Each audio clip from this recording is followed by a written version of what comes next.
A very good morning class. और आज जो है हम लोग इन्वायरमेंट को और एटमॉस्फेयर को हम लोग डिटेल में स्टडी करेंगे, जैसा कि मैंने कहा था। इससे पहले कि मैं इसको शुरू करूं, आप लोगों को मैं पुनः बता दूं कि अंकुर शुक्ला जी का जो है इन्वायरमेंटल लर्निंग हब का वीडियो का लिंक नीचे आई बटन में आ जाएगा चैनल के। वहाँ पे एयर पोल्यूशन की क्लासेस चल रही हैं, नेट गेट और जो है आपका यूजीसी एनटीए नेट जिसको कहते हैं, और एमएससी और बीएससी के लिए। तो जो बच्चों को एयर केमिस्ट्री इन्वायरमेंटल केमिस्ट्री पढ़नी है तो वो नीचे दिए गए लिंक में आप क्लिक करके उस चैनल को सब्सक्राइब कर दीजिएगा, ठीक है। और उसमें जो है आप देखेंगे हर आयाम को बहुत डिटेल्ड में एक्सप्लेन वो कर रहे हैं, उनका जो है वीडियोस जा रहा है, वो भी सिलेबस जो है इन्वायरमेंटल साइंस का कवर कर रहे हैं, ठीक है। तो अपनी क्लास आज हम शुरू करते हैं और उसको ज़रूर सब्सक्राइब करिएगा, थैंक यू। और आज पढ़ते हैं हम इन्वायरमेंट, ठीक है। इन्वायरमेंट को हम क्लासीफाई कर रहे हैं। इन्वायरमेंट का क्लासिफिकेशन अगर हम देखें तो ये बेसिकली 3 प्रकार से होते हैं। वैसे तो इन्वायरमेंट कई जो क्लासिफिकेशन हर किताब में है वो है नेचुरल और मैन इंजीनियर्ड, पर 3 प्रकार का इन्वायरमेंट देखा जाता है। पहला इन्वायरमेंट जो है आपका ये है नेचुरल, और दूसरा है इंटरलिंकिंग,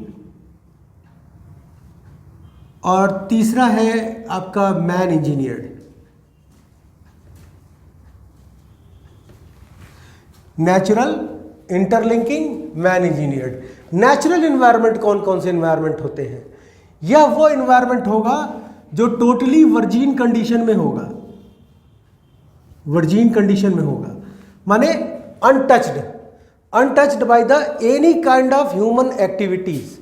किसी भी प्रकार के ह्यूमन एक्टिविटीज से वो अनटच्ड होगा, उस पे ह्यूमन एक्टिविटीज का कोई इम्पैक्ट नहीं होना चाहिए। इसका पहला टर्म ही है कि ह्यूमन एक्टिविटी का कोई भी इसमें इंटरवेन ना हो, और न ही ह्यूमन एक्टिविटीज के द्वारा प्रोड्यूस्ड पोल्यूटेंट इस इन्वायरमेंट में इंटरवेन करें। तो ये 2 क्लासेस होंगे और इन्वायरमेंट को हम नेचुरल इन्वायरमेंट की कैटेगरी में रखेंगे। ये इसमें सारे कंपोनेंट जो हैं वो नेचर के द्वारा गवर्न किए जाते हैं। फिर इंटरलिंकिंग इन्वायरमेंट, जैसा नाम वैसा काम। इंटरलिंकिंग जो है ये एक आपका ट्रांजिशन जोन है, ट्रांजिशन जोन है। यहां पर नेचर और ह्यूमन बीइंग दोनों इंटरेक्ट करते हैं। अब यहां पर होता क्या है, जैसे मान लीजिए किसी भी ओशन में, मैंने एग्जांपल दिया था, कोई एक अबंडेंट शिप है, ठीक है, और वो यहां पर डंप है, एक शिप है और ये यहां पर डंप है, ठीक। अब ये शिप डंप होने पर क्या हो रहा है कि समुद्र में मौजूद कोरल्स और स्मॉल फिशेज और अल्गल कॉलोनीज इस पर ग्रो करती हैं। सक्सेशन यहां भी चलता है, यहां भी सक्सेशन होगा, ठीक है। अब ये जो इन्वायरमेंट बनेगा यहां पर, चूंकि इसको यहां नहीं होना चाहिए, पर यहां पर due to human activity nature वहां पर एग्जिस्ट करना शुरू करती है, तो ऐसे इन्वायरमेंट को हम क्या कहते हैं? इंटरलिंकिंग इन्वायरमेंट, ठीक है। इसके बाद man engineered environment. Man engineered environment मतलब कि एंटायर एक्टिविटीज जो है वो कंट्रोल्ड बाय होगा ह्यूमन बीइंग। ये हमारे लिए प्लस भी है और ये हमारे लिए माइनस भी है। ये एक्टिविटी हमारे लिए प्लस भी है, ये हमारे लिए माइनस भी है। प्लस इसलिए है क्योंकि जब हम इन्वायरमेंट के रीस्टोरेशन की बात करेंगे, इकोलॉजी के रीस्टोरेशन की बात करते हैं, इकोसिस्टम के रीस्टोरेशन की बात करते हैं, तो हमको इन इन्वायरमेंट की स्टडी की ज़रूरत पड़ती है। और ये स्टडी इस इन्वायरमेंट के ऊपर बेस होकर चलती है जो नेचुरल कंडीशन में एग्जिस्ट करता है। अब यहाँ पर नेगेटिव पॉइंट क्या है? पॉजिटिव तो है, अच्छा है। स्पेस में साइंटिस्ट जाते हैं तो वो अपने साथ जो भी इन्वायरमेंट को कैरी करते हैं, फूड है, आपका वाटर है, ऑक्सीजन है, सारे रिसोर्सेज जो ऊपर ले जाते हैं वो, तो ये तो आ गया आपका ह्यूमन एक्टिविटी के द्वारा। दूसरा एनवायरनमेंट आ गया आपका पॉली हाउस का कंस्ट्रक्शन। पॉली हाउस के कंस्ट्रक्शन में आप देखे होंगे कि अक्सर जो है एक ग्लास हाउस या ग्रीन हाउस टाइप का बना रहता है, जिसमें तरह तरह की सब्जियां उगाई जाती हैं। मौसम के उसके ऊपर कोई भी इम्पैक्ट पड़े बिना उसमें हम फसलों को उगा लेते हैं टेम्परेचर को कंट्रोल करके। तो ये आपका जो है ह्यूमन बीइंग इंजीनियर्ड एक्टिविटीज़ में आता है। परंतु नेगेटिव पॉइंट क्या है, इसका नेगेटिव पॉइंट क्या है? इसका नेगेटिव पॉइंट बहुत खतरनाक है। नेगेटिव पॉइंट खतरनाक क्यों है? क्योंकि सक्सेशन की परिभाषा में लिखा है कि कोई भी स्पीशीज यदि अपने इन्वायरमेंट को मॉडिफाई करती है, कोई भी स्पीशीज यदि अपने इन्वायरमेंट को मॉडिफाई करती है तो वो इन्वायरमेंट उसके लिए अनहैबिटेबल हो जाता है। मतलब कि वहाँ पर सर्वाइबिलिटी के चांसेस उस स्पीशीज के मिनिमम हो जाएंगे और वहाँ जो प्रोसीजर शुरू होगा वो आइदर माइग्रेशन होगा या इन्वेजन के थ्रू माइग्रेशन होगा। तो आपने यहाँ पे देखा 3 तरीके का इन्वायरमेंट, नेचुरल, इंटरलिंकिंग और man engineered. Natural environment, virgin condition, entire component is controlled by nature. Transition environment, entire component is controlled by both man and human nature, और ये एक ट्रांजिशन जोन है। इसके बाद से आपने मैन इंजीनियर देखा जिसमें सारी activity control by human being होगी, जिसमें एग्जांपल मैंने बताया आपका स्पेस इकोसिस्टम, जिसमें आपको एग्जांपल है पॉली हाउसेस, जिस और जो है आपका इसका स्टडी करने के लिए इस्तेमाल किया जाता है for restoration of ecology ecosystem. और इसके बाद इसका नेगेटिव पॉइंट ये है कि ये जो सक्सेशन है इसके डेफिनेशन के पूर्णतः फिट बैठता है, पूर्णतः एकदम सटीक बैठता है। मतलब कि टोटल ह्यूमन एक्टिविटी जो कि किसी भी मॉडिफिकेशन को करती है तो वहाँ से वो एक्साइल, वहाँ से वो रिमूव हो जाती है, उसको माइग्रेट करना पड़ता है। ऐसा है स्पीसीज के लिए नियम ही है जो फ्रेडरिक क्लेमेंट ने ऑलरेडी प्रिस्क्राइब कर रखा है। ठीक है, तो उम्मीद करते हैं यहाँ तक आपको क्लियर कट समझ में आ गया होगा। अब आगे हम चलते हैं एटमॉस्फेयर में और इन्वायरमेंट के कंपोनेंट को पढ़ते हैं पहले।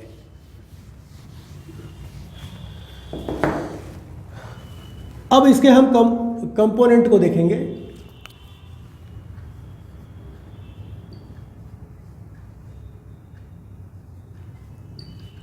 तो बड़े लेवल पे इसको देखेंगे तो एक है इसका जो है पोर्शन है वो है मैक्रो और दूसरा है माइक्रो। मैक्रो इन्वायरमेंट और माइक्रो इन्वायरमेंट, मैक्रो इन्वायरमेंट और माइक्रो इन्वायरमेंट, 2 तरीके के इन्वायरमेंट होते हैं, मैक्रो और माइक्रो। जब हम मैक्रो इन्वायरमेंट की बात करते हैं तो we talk about the entire space, entire जो अर्थ का सब होराइजन आ जाएगा उसमें, सारा का सारा। और जब हम माइक्रो इन्वायरमेंट की बात करते हैं तो यह वो पैटर्न होता है जो कि हमारे के द्वारा आइदर रिलीजियसली, कल्चरली, पॉलिटिकली और इकोनॉमिकली गवर्न होता है। ठीक है, तो पहले हम इसको देखें क्योंकि आज इसी पोर्शन को हम इलैबोरेट कर रहे थे। तो माइक्रो इन्वायरमेंट को मेजर इसके 3 कंपोनेंट हैं, फिजिकल, बायोलॉजिकल और एनर्जी कंपोनेंट।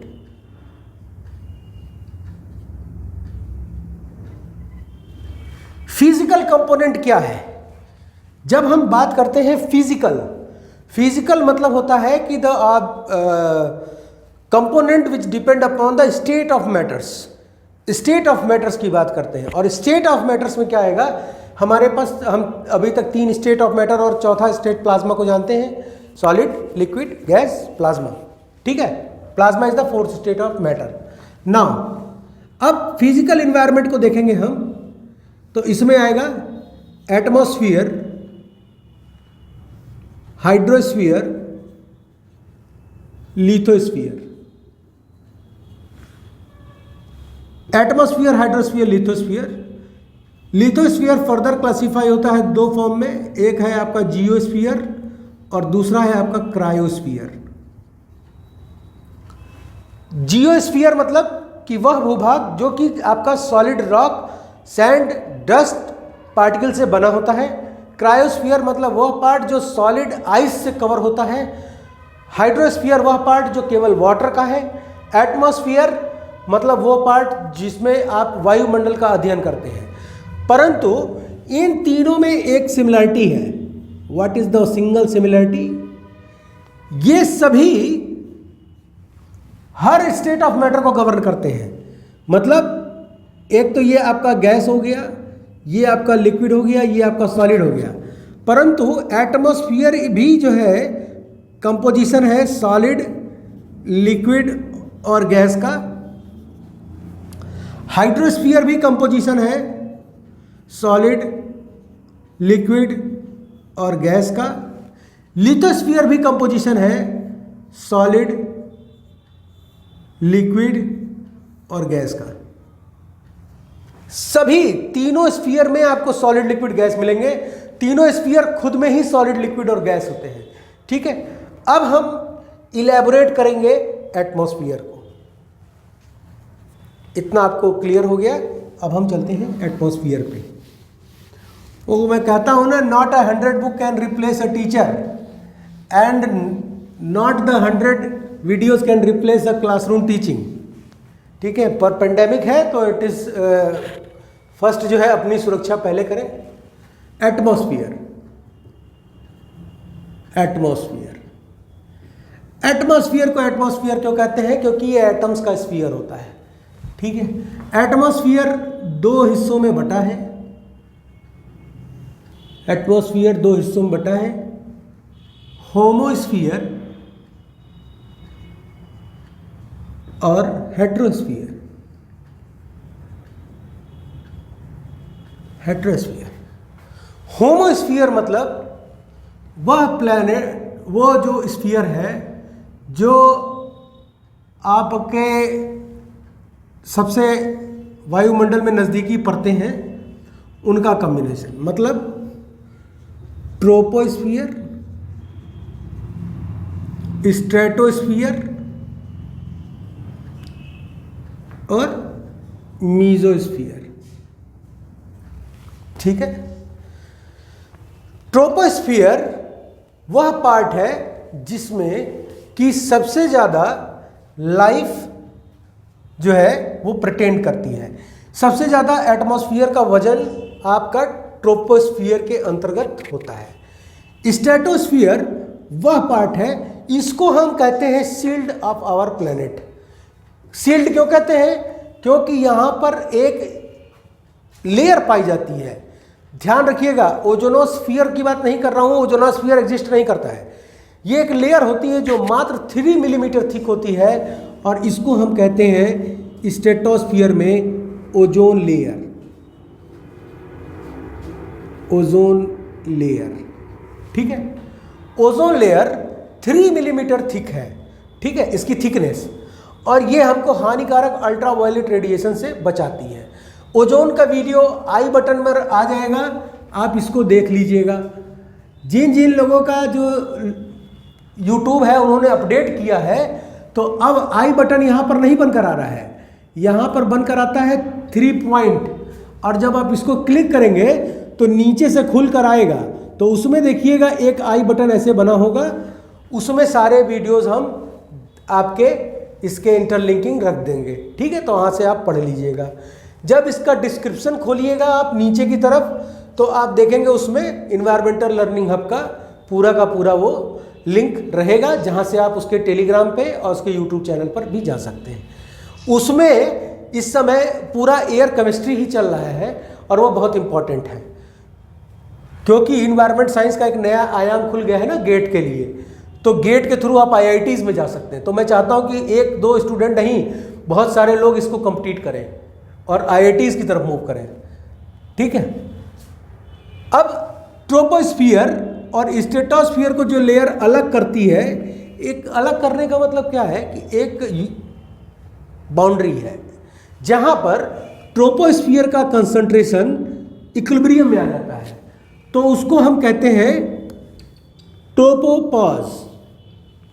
पॉज मतलब सुने होंगे, जैसे आप अगर लैपटॉप में पॉज दबा दीजिए तो ये मैं जो बोल रहा हूँ वो चुप हो जाऊँगा, ऐसे स्टैचू चुप हो गया तो वो पॉज। तो ट्रोपोस्फियर का सारा कंसंट्रेशन जहाँ पर पॉज हो जाए वो कंडीशन होगी ट्रोपोपॉज। ठीक, स्ट्रेटोस्फियर ट्रोपोस्फियर का जहाँ सारा कंसंट्रेशन पॉज हो जाए वो हो गया ट्रोपोपॉज। यही चीज स्ट्रेटोस्फियर में भी लगता है, जहाँ पर स्ट्रेटोस्फियर का सारा कंसंट्रेशन पॉज हो जाए तो इसको गए स्ट्रेटोपॉज। ऐसे ही मीजो का स्फीयर का है, इसको कहेंगे हम मीजोपॉज। ठीक है, इसके बाद से हेट्रोस्फियर आता है। हेट्रोस्फियर में ये जान लीजिए सारे माउंटेन सब इसी के अंदर आते हैं। हम आप सब समझ रहे हैं।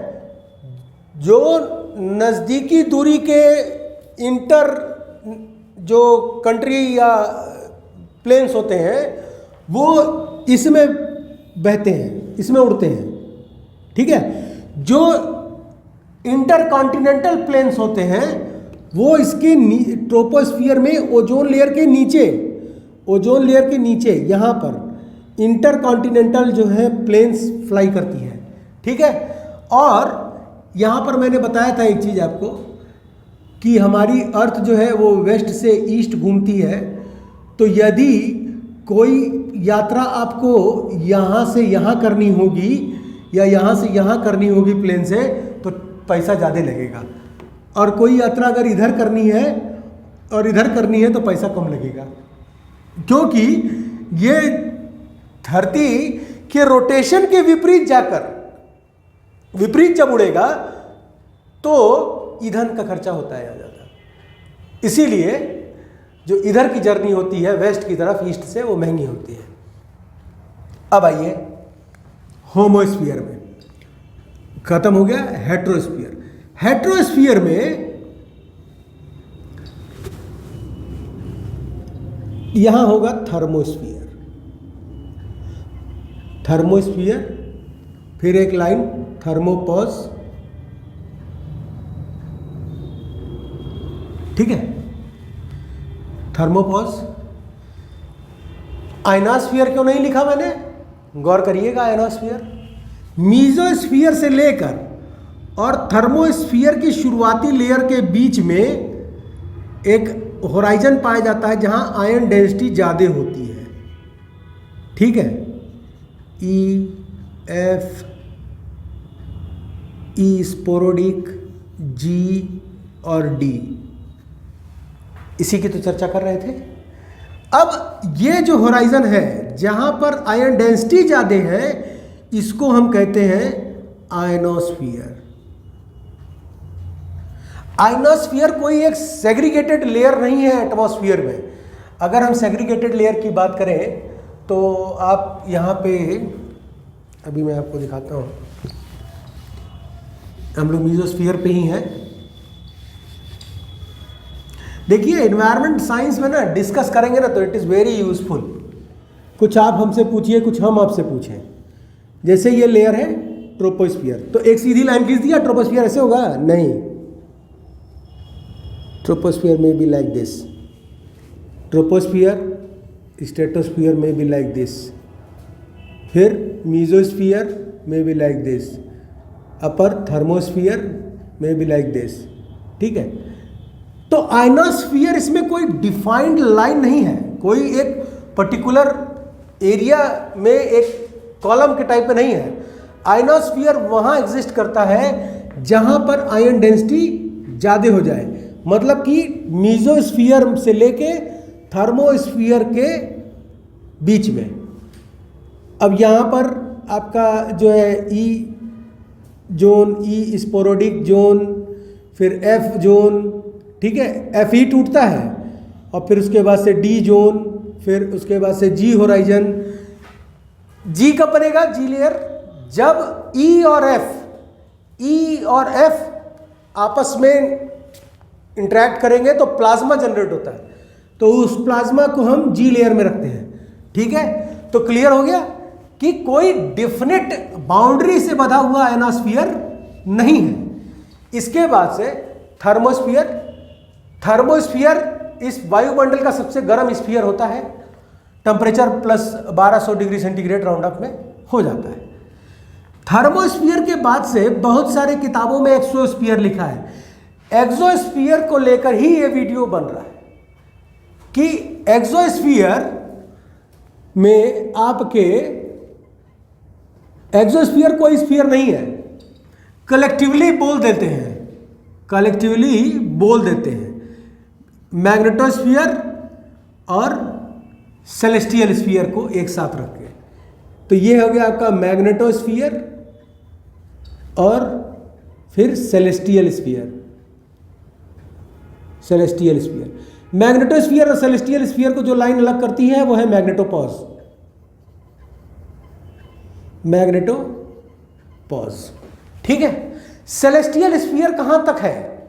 सेलेस्टियल स्फीयर ये हमारी अर्थ है, ये इलेक्ट्रोमैग्नेटिक हमारी फील्ड है।